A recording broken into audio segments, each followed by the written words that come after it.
भाई अगर आप एक ऐसी बाइक ढूंढ रहे हो ना जो सिर्फ चलती नहीं है, रोड पे एक एटीट्यूड लेके आती है, तो आज का वीडियो सिर्फ आपके लिए। ये है रॉयल एनफील्ड की न्यूली लॉन्च गरिल्ला 450 एपेक्स। ये सिर्फ एक मोटरसाइकिल नहीं लग रही मुझे भाई, ये है कॉर्नरिंग हंग्री मशीन। तो आज हम जानेंगे क्या इसके डिजाइन में चेंजेस हुए हैं, ये अपने सेगमेंट में सॉलिड है या फिर नहीं, और परफॉर्मेंस में क्या क्या चेंजेस आए हैं यार। तो सबसे पहले बात करते हैं डिजाइन की। ये बाइक दिखने में कोई नॉर्मल बाइक तो है नहीं, ये बाइक है थोड़ी सी लाउड, और ये आती है एक रोस्टर कैटेगरी की मोटरसाइकिल वाली पर्सनैलिटी के साथ, और इसी टाइप की मोटरसाइकिल को रोस्टर मोटरसाइकिल्स बोलते हैं। जैसे कि इसका ये बॉडी कलर्ड हेडलैम्प काउल जो इसको स्पोर्टी फेस लुक देता है, और ये इसका सीट काउल जो कि रिमूवेबल है, और ये इसको एक ट्रैक इंस्पायर्ड मशीन जैसा लुक देता है। ओवरऑल इसका स्टांस भाई जो इसको एक टाइट, एग्रेसिव और कॉन्फिडेंस लेवल बढ़ाने वाला फील देता है। और ये ना कोई रिलैक्स क्रूजर नहीं है, ये है मीन लीन, एक ऐसी अट्रैक्टिव, एक ऐसी एग्रेसिव मशीन जिसको लेके आप हाई स्पीड पे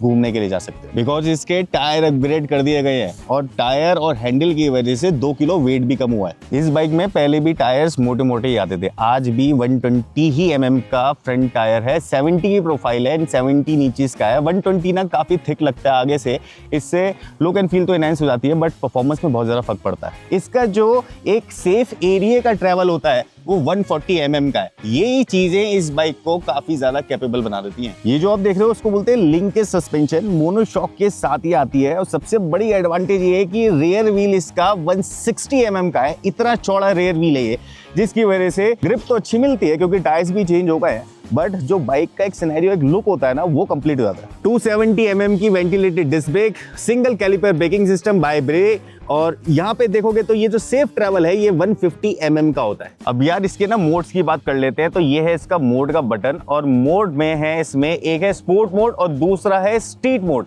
बट सबसे अच्छी बात पता है इसके अंदर क्या है, कि इसके अंदर मोड रिटेंशन फीचर है, जिससे कि अगर आप इसको ऑफ भी कर दो और अगर आपने स्पोर्ट्स मोड पे लगा के, स्ट्रीट मोड पे लगा के, जो भी प्रीवियस मोड होगा उसी से स्टार्ट हो जाती है। अब ये जो 2 मोड है ना, ये जो इसमें स्ट्रीट मोड है वो आप यूज कर सकते हो जब सिटी ड्राइव कर रहे हो, उसमें रिलैक्स फीलिंग मिलेगी और आराम से माइलेज भी मिलेगी। लेकिन जब दिमाग खराब हो जाए और मूड चेंज हो जाए, तब स्विच कर दो इसके एग्रेसिव मोड पे, जिसके अंदर ये बन जाती है एक एक्सट्रीमली हाई लेवल की बीस्ट। यही डुअल पर्सनैलिटी इसको एक स्पेशल बाइक बना देती है। अब मेन चीज तो एक राइडर को क्या समझनी है कि भैया हैंडलिंग इंप्रूव हुई नहीं हुई और इसका वेट कितना हुआ शेड। तो देखो हैंडलिंग इंप्रूव हुई है, हैंडल चेंज किया है इन्होंने, हैंडल का ही मेन खेल है इसमें। एक एल्यूमिनियम बेस बुल बार टाइप एक हैंडल लगाया गया है, जिसको थोड़ा आगे की तरफ और लो कर दिया गया है, जिससे स्टांस अच्छा क्रिएट हो जाता है। दूसरी बात, ये जो टायर अपग्रेड है, इन दोनों की वजह से इस बाइक का वेट जो पहले 184 kg था, अब उसमें 2 किलो और कम हो गए, तो वहां पे पावर टू वेट रेशो ज्यादा अच्छा मिलेगा। अब सबसे मेन पार्ट है कंपटीशन। मार्केट में इसी सेगमेंट में काफी सारे कॉम्पिटिटर्स है, KTM 390 series, Bajaj Dominar and triumph speed, और अब तो 400 भी नहीं, वो तो 350 सीसी हो गई है। लेकिन अब बात तो ये है कि ये गरिल्ला 450 एपेक्स क्या अलग करता है भाई, ऐसा क्या दे रहा है ये। देखो KTM एग्रेसिव है लेकिन थोड़ी सी ना ज्यादा ही वो ट्रैक फोकस्ड है,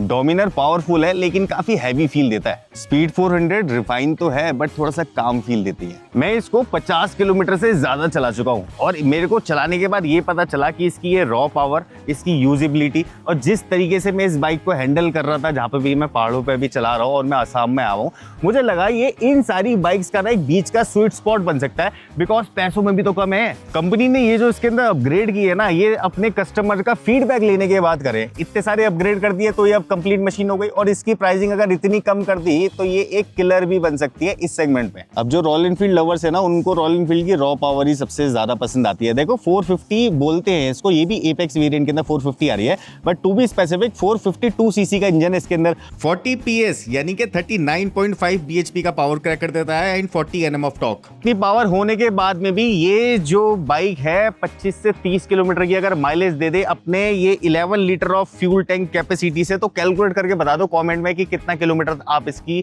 माइलेज कैलकुलेट कर सकते हो अगर आप लोग निकालो तो। सबसे अच्छी चीज है कि ये लिक्विड कूल्ड है, और कूलिंग को इनहेंस करने के लिए यहाँ पे बड़े बड़े फैंस यूज कर रखे हैं, एंड 169 mm की जो इसकी ये ग्राउंड क्लियरेंस है ना, ये सारी चीजें कॉम्बिनेशन अगर देखा जाए तो ये एक परफेक्ट पैकेज बन सकता है। देखो ये ना हिली एरिया है, तो यहाँ पे मैं उतना ही चला पाऊंगा जितना आगे वो कट जो आपको दिख रहा है। 0 पे है, 0 से एक बार भगा के देखता हूँ कितनी स्पीड में कितनी चल सकती है। 3 2 1 गो। ये सेकंड गियर, थर्ड गियर और थर्ड गियर, और ये सही आर्क मतलब थर्ड गियर पे ही मैं 96 पे पहुंचा। इतनी देर में तो रास्ते ही खत्म हो गए, बट अगर इसको भगाना चाहो आपको तो ये मतलब काफ़ी अच्छी स्पीड के अंदर भाग रही है। टॉर्क इसको बहुत ज़्यादा हेल्प कर रहा है। तो अब बात है इसको भगाने की, और मैं हूँ इसके स्पोर्ट्स मोड पे, जिस पे सबसे ज़्यादा मज़ा आएगा। एक चीज़ का तो खैर मेरे को 100% श्योरिटी है कि इन्होंने जो टायर चेंज किए हैं, जिसकी वजह से वेट भी शेड हुआ है, 2 किलो ही हुआ चाहे, लेकिन हुआ तो है, उसकी वजह से काफ़ी अच्छी इम्प्रूवमेंट देखने को मिल रही है बाइक में। तो मैं हूँ समवेयर इन असम, और यहाँ पे ये जो रोड है काफ़ी अच्छी है, इसमें कर्व्स हैं, ट्रैफिक भी है, कर्व्स भी हैं, और ऐसे करके इसको लीन करके देखोगे तब भी आपको कॉन्फिडेंस लेवल मिलेगा। इसका जो राइडिंग एक्सपीरियंस है पहले से बेटर हुआ है बिकॉज ऑफ इसका हैंडल एंड इसके टायर्स, इनकी वजह से एक इम्प्रूवमेंट आई है। बट मेरे को ऐसा लगता है कि इस सेगमेंट में, जैसे कि मैं बोलूँ कि KTM की बात करूँ, बहुत ज़्यादा एग्रेसिव हो जाएगी, जैसे ट्रैक के लिए बनाई गई है। डोमिनर अगर इस सेगमेंट के अंदर बात की जाए तो वेट के पॉइंट ऑफ व्यू से देखा जाए या पावर के पॉइंट ऑफ व्यू से देखा जाए तो वो थोड़ी सी कमी लगती है। फिर अगर उसकी बात की जाए ट्राइम्फ स्पीड 400 की, मशीन तो बहुत सुंदर है, अच्छी भी है, थोड़ी पतली भी है। एक तो टैंक उसका बहुत पतला है, दूसरी बात वो ना बहुत काम है मशीन, वो स्पोर्टी वाला वो नहीं है उसके अंदर चार्म। अब इसके अंदर स्पोर्टी वाला चार्म मिलता है, कैसे आप भगा सकते हो, तेज ब्रेक कर सकते हो, बड़े बड़े डिस्क ब्रेक है। और एक ये टाइप ऑफ रोस्टर मशीन है, ये स्पोर्ट्स बाइक की कैटेगरी के अंदर नहीं आएगी, लेकिन रोस्टर मशीन है जिसको आप भगा सकते हो हाई स्पीड में। अभी देखो थर्ड गियर पे हूँ, 44 पे थ्रॉटल दिया, देखो टॉर्क, ये है 40 Nm ऑफ टॉर्क का कमाल। अब इस कैटेगरी के अंदर 40 Nm ऑफ टॉर्क, और अभी वेट है नीचे, लेकिन कॉन्फिडेंस लेवल है मेरे में। अगर हो सकता है कि ज़्यादा ही इधर उधर कर दिया तो हो सकता है फिसल जाए, बट इतना कॉन्फिडेंस तो इस बाइक ने मुझे अभी तक दे दिया है। इस सेगमेंट में और भी चीज़ें हैं, बट ये थोड़ी बैड बॉय टाइप मुझे लगती है, थोड़ी बैड एस टाइप ये मुझे एक बाइक लगती है। और ये काफ़ी पहले से लग रही थी, कुछ चीज़ें कमी थी जो इन्होंने ठीक की हैं। और जहाँ तक की बात है रिफाइनमेंट की, तो स्मूथनेस के पॉइंट ऑफ व्यू से मुझे ये इंजन पता नहीं क्यों पहले तो स्मूथ नहीं लगता था, बट आज मैं राइड कर रहा हूँ उसको तो मुझे ये स्मूथ लग रहा है। और यार फीचर्स के पॉइंट ऑफ व्यू से देखोगे तो सारे ही फीचर हैं, सारे फीचर इन द सेंस क्या ही होने चाहिए एक बाइक में। देखो अगर इन्होंने 2.5 लाख रुपए के अंदर ये बाइक निकाली तो ये नहीं किया कि यहाँ पे वो ब्लैक एंड व्हाइट डिस्प्ले दे दो, कलर्ड ही डिस्प्ले है जो सारी बाइक्स में लग के आ रहा है। यहाँ पे सारे लाइट टर्न इंडिकेटर और मेन्यू से रिलेटेड बटन, मोड से रिलेटेड बटन, आपका ये जो है हज़ार्ड सिस्टम, हज़ार्ड भी है। उसके बाद में ये जो है होम, ऐसा नहीं है कि यहीं से ही ये जॉयस्टिक घुमा रहे हो, होम के लिए एक डेडिकेटेड बटन है। साइड व्यू मिरर्स छोटे छोटे तो हैं, लेकिन ये दिखा रहे हैं, अगर देखो ऐसे करके एडजस्ट कर सकते हो तो दिखा तो रहे। राउंड शेप वाला ये वैसे ही काफ़ी सक्सेसफुल रहा है। तो यहाँ पे जब इंडियन गवर्नमेंट ने 350 सीसी से ऊपर की बाइक्स पे इतना ज्यादा GST लगा दिया और बाकी सारी कंपनीज के हाथ अब बंधने चुके हैं, तब ये रॉयल एनफील्ड जैसी कंपनी ऐसा कैसे कर पा रही है कि 450 सीसी की सेगमेंट की बाइक जो कि इतना पावर प्रोड्यूस कर सकती है, उसको इतने कम प्राइस ब्रैकेट में लेके आ जाना।